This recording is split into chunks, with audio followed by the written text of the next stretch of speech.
Hello good evening everyone, myself Bhupendra Singh. आज मैं आपको क्लास 9th मैथ्स के अंदर chapter 5 introduction to Euclid's geometry उसको एक्सप्लेन करूंगा।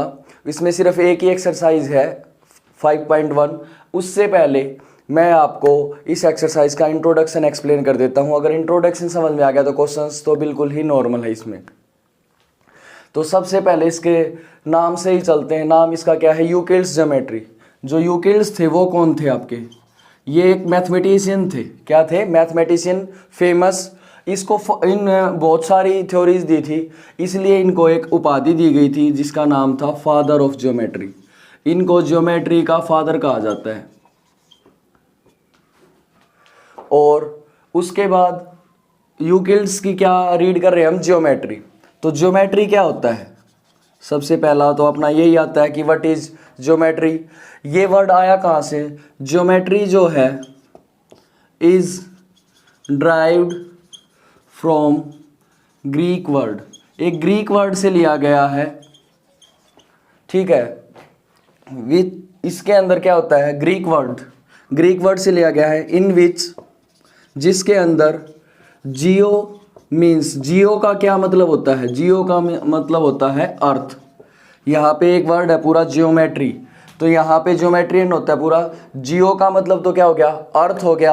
और एक होता है एंड, दूसरा जो लेते हैं वो होता है आपका मैटेरियन, METREIN। मैटेरियन मीन्स इसका मतलब होता है मेजर, यानी कि ये क्या हो गया आपका? Measure of earth.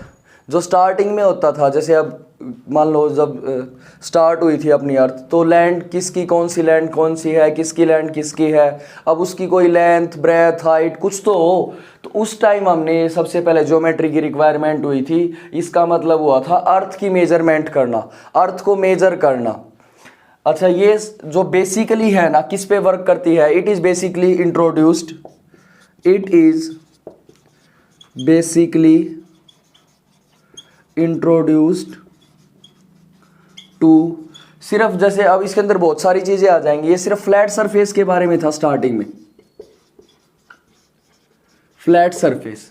अब इसके अंदर क्या होता है? मान लो आप कोई भी एक सॉलिड लेते हो, सपोज करो मैं इस पेन की बात कर रहा हूं, तो ये जो सॉलिड होता है उसकी आपकी 3D शेप होती है।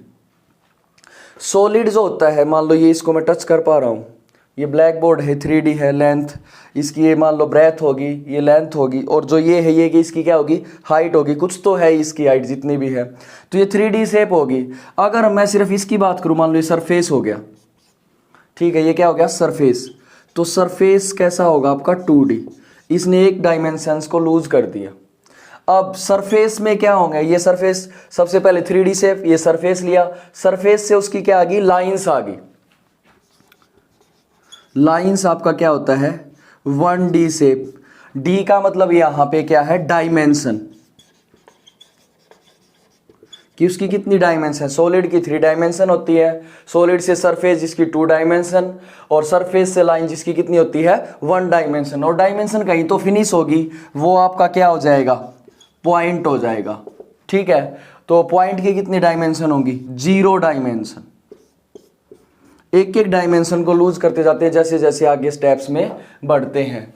तो ये है आपका यूक्लिड। तो पता चल गया आपको father of geometry.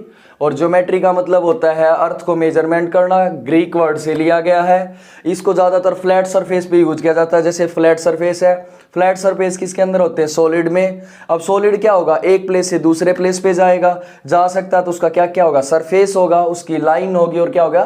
Point. Her point पे वो अपनी एक एक चीज़ क्या करेगा? लूज करेगा।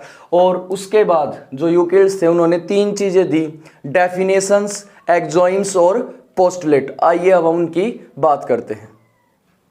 आइए अब हम पढ़ते हैं यूक्लिड ने जो डेफिनेशंस दे रखी हैं वो क्या डेफिनेशंस हैं। ये आप सारी की सारी आपके NCERT बुक में लिखी हुई हैं, मैंने पहले ही लिख दिया इनको। अब मैं आपको इनको एक्सप्लेन कर देता हूँ। सबसे पहले जो क्या डेफिनेशन है, a point is that which has no part. एक पॉइंट जो होता है, जैसे मान लो ये पॉइंट है, इसका कोई भी पार्ट नहीं होता। इसको तभी तो मैंने कहा था, अभी बताया है कि 0 डायमेंशन है, ना लेंथ है, ना ब्रेथ है, ना हाइट है, तो इसका कोई भी पार्ट नहीं होता। ये थी उनकी first definition. Second, A line is breathless length. जो एक लाइन है, मान लो ये लाइन ले ली, इसकी कोई भी ब्रेथ नहीं होती है, सिर्फ लेंथ होती है। ये कोई भी ब्रेथ नहीं होगी इसकी, सिर्फ क्या होगी, लेंथ होगी। थर्ड पॉइंट देखिए, end of a line are point. मान लो लाइन के जो एंड है ये हो गया, मान लो स्टार्टिंग हो गया एंड, या यहाँ से स्टार्ट है तो ये क्या हो गया एंड। तो इनको हम क्या बोलते हैं, पॉइंट्स बोलते हैं। और पॉइंट्स की क्या नहीं होता, उनका कोई भी पार्ट नहीं होता। ऐसे कनेक्ट करके याद रखें। Fourth, a straight line is a line. एक स्ट्रेट लाइन वो लाइन है which lies even the point on itself. जैसे इसी से देख लेते हैं, अगर एक स्ट्रेट लाइन है ना, जो उसके पॉइंट होंगे वो इसी लाइन के ऊपर होंगे, अलग से नहीं होंगे कि ऊपर लगा रखे या नीचे या साइड में है। स्ट्रेट लाइन के ऊपर ही पॉइंट ऑन इटसेल्फ, वो उसी के ऊपर आते हैं। Fifth point, a surface is that which has length and breadth only. जैसे ये इसका सरफेस हो गया, मान लो व्हाइट बोर्ड की बात कर रहा हूं, ये लेंथ ये ब्रेथ, तो सिर्फ उसके क्या होंगे, which has length and breadth only, उसकी कोई भी हाइट नहीं होगी। The edges of a surface are line. जो एजिज हैं सरफेस के, ये सरफेस के एजिज हैं, इनको हम क्या बोलते हैं, लाइंस बोलते हैं। ये आपका सिक्स्थ पॉइंट है। लास्ट पॉइंट, ए प्लेन सरफेस। मान लो ये प्लेन सरफेस है white board, is a surface, एक ऐसा सरफेस है which lies evenly with the straight line on itself. मान लो आपने एक सरफेस ले लिया, ये इसके ऊपर कैसी लाइनें आ जाएंगी, स्ट्रेट लाइन से आ जाएंगी। तो ये है आपकी यूक्लिड्स की 7 डेफिनेशंस। आइए अब हम यूक्लिड्स के एक्सोइम्स एंड पोस्टुलेट की बात करते हैं, या तो उसको एक्सोइम बोल लो या पोस्टुलेट, एक ही बात है। ये क्या होते हैं, ये आपकी अजम्पशन होती हैं which are the universal truth. Universal truth कैसे, जैसे मान लो आप इसको लाइन कहते हैं, ये आपकी एक लाइन होगी, ठीक है, तो इसको होल वर्ल्ड ने मान रखा कि ये लाइन है, और इसको हमने कभी भी प्रूव करके नहीं बताया हुआ कि ये एक लाइन है। ऐसी चीजों को क्या बोलते हैं, एक्सोइम्स या पोस्टुलेट। इनका कोई भी प्रूफ नहीं होता, दे डोंट हैव प्रूफ। इसको प्रूफ की रिक्वायरमेंट नहीं है, इनका कोई भी प्रूफ नहीं होता है, और ये आपकी क्या होती है, अजम्पशन होती है, और इनको क्या कहा जाता है, यूनिवर्सल ट्रूथ कहा जाता है। एग्जाम्पल मैंने दे दिया, जैसे आप एक लाइन ले लेते हो, उसको होल वर्ल्ड लाइन बोलता है, और मान लो आपने पॉइंट ले लिया, इसको होल वर्ल्ड पॉइंट बोलता है, लेकिन कहीं भी ये प्रूफ नहीं हो रखा कि वाई इट इज पॉइंट, इसको पॉइंट क्यों कहते हैं और किसी चीज को पॉइंट क्यों नहीं कहते हैं। आइए अब हम यूक्लिड्स के कुछ एक्सोइम्स पढ़ते हैं। क्या पढ़ते हैं, एक्सोइम्स पढ़ते हैं यूक्लिड के। उन्होंने 7 एक्सोइम्स दे रखे हैं और 5 पोस्टुलेट है। सबसे पहले एक्सोइम्स को पढ़ते हैं। एक्सोइम्स फर्स्ट क्या है, things which are equal to the same thing. अगर कुछ चीजें एक चीज के इक्वल दे रखी हैं, are equal to one another, वो एक दूसरे के भी क्या होंगे, इक्वल होंगे। इसका एग्जाम्पल देता हूं मैं आपको, जल्दी समझ में आएगा। मान लो मैंने ये कहा ए तो बी के इक्वल है और बी सी के इक्वल है, तो इससे क्या पता चल गया, ए किसके इक्वल आ गया, सी के। तो ये है आपका first axioms, things which are equal to same things. जब दो चीजें मान लो ए और सी एक चीज के इक्वल थी, तो इसका मतलब वो आपस में भी एक दूसरे के क्या होंगी, इक्वल होंगी। सेकंड देखिए, if equal are added to equal the whole are equal. अगर दो चीजें इक्वल है, एग्जाम्पल मान लो मैंने कहा x + 1 7 के इक्वल दे रखा है, ठीक है, अब उसके अंदर इक्वल ऐड कर देंगे तब भी वो इक्वल रहेंगी। कैसे, x + 1 था, मान लो मैंने इस साइड भी 2 प्लस कर दिया और इस साइड भी 2, तो अब भी ये एक दूसरे के क्या रहेंगी, इक्वल रहेंगी। ये है सेकंड एक्सोइम। थर्ड एक्सोइम देखिए, इसमें क्या क्या रखा है, if equal are subtracted from the equal. जब दो चीजें हैं उसमें से इक्वल है, उसमें से इक्वल चीज सब्ट्रैक्ट कर दी जाती है, और जो रिमाइंडर बचेगा वो भी एक दूसरे के क्या होगा, इक्वल होगा। मान लो मैंने ये कहा x + 3 = 11 है, और इसके अंदर से मान लो मैंने दोनों तरफ 3 माइनस कर दिया, तब भी जो रिमाइंडर बचेगा वो एक दूसरे के क्या होगा, इक्वल होगा। प्लस करे तो भी इक्वल और माइनस करे तब भी सेम थिंग। यानी कि एक तरफ तो 2 माइनस कर दिया, एक तरफ 2 प्लस कर दिया, तो गलत हो गया ना ये, या एक तरफ 2 माइनस कर दिया, एक तरफ 7 माइनस। अगर सेम चीज को इक्वेशन के अंदर प्लस या माइनस करें सेम चीज को, तो वो एक दूसरे के क्या रहेंगी, इक्वल। तो ये थे आपका थर्ड और सेकंड और थर्ड एक्सोइम। फोर्थ देखिए, things which coincide with one another to equal one another. जब दो चीजें एक दूसरे को पूरी तरह से, कोइंसाइड का मतलब होता है ढकना। मान लो इस मेरे हैंड ने दूसरे हैंड को कवर कर लिया, या एक नोटबुक के एक पेज ने दूसरे पेज को बिल्कुल कवर कर लिया, इसका मतलब उसने उसको कोइंसाइड कर लिया। अगर कोइंसाइड कर लिया तो वो एक दूसरे के क्या है, इक्वल है।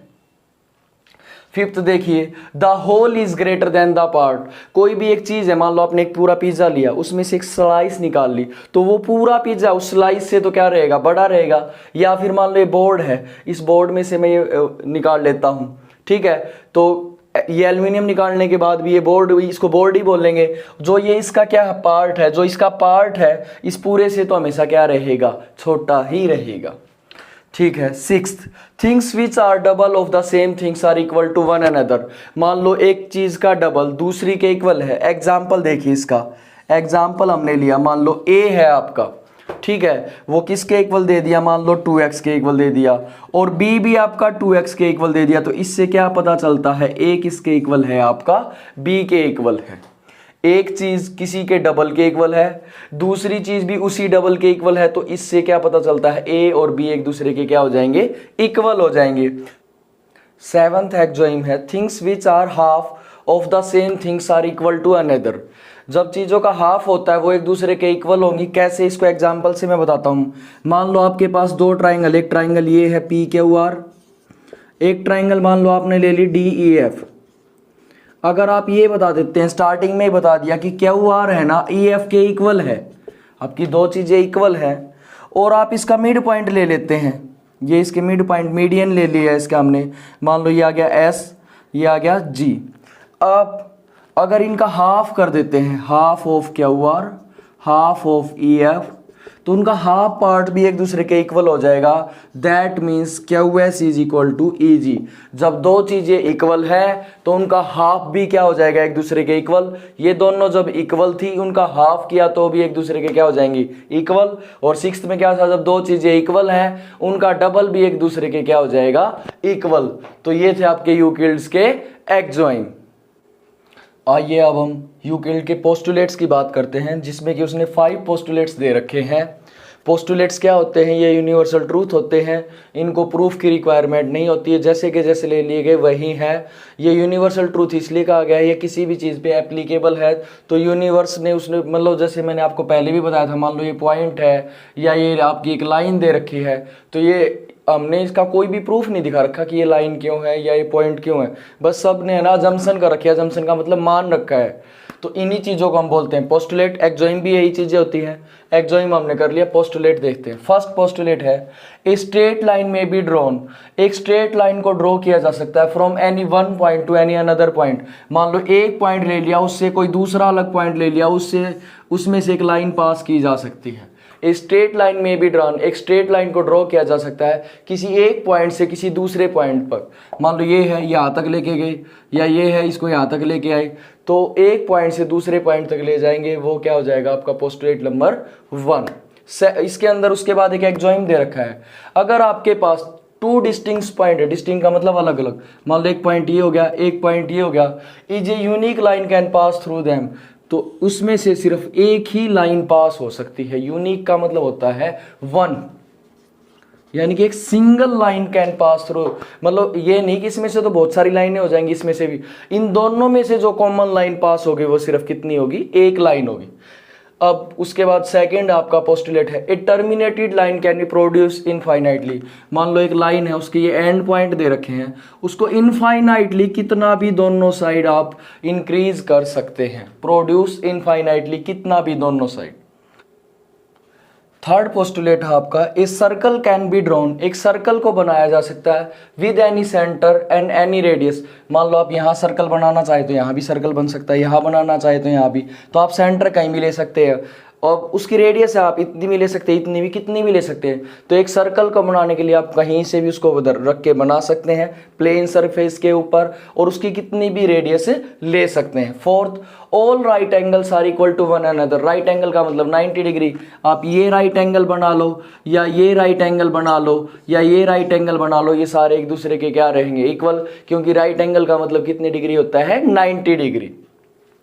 जो फिफ्थ पोस्टुलेट है मैंने कंप्लीट नहीं लिख रखा है, सिर्फ नॉर्मल बता रखा है। क्या, if a straight line falling on 2 straight lines, अगर एक लाइन आती है जो 2 स्ट्रेट लाइंस के ऊपर फॉल कर जाती है, interior angle of the same side. मान लो आपको मैं इसको एक्सप्लेन करता हूं बिना इसकी डेफिनेशन के। मान लो आपके पास 2 लाइंस हैं जो कि पैरेलल लाइन नहीं है, आपने ये 2 लाइनें ले ली, उसके ऊपर अगर आपकी एक तीसरी लाइन आती है जिस साइड ये मीट करेंगी ना, जिस साइड ये क्या करेंगी, मीट, मान लो एंगल हो गया ए, ये हो गया बी, इनका जो सम होगा ना वो क्या होगा, 180 से लेस देन होगा, 180 से क्या होगा, लेस देन होगा।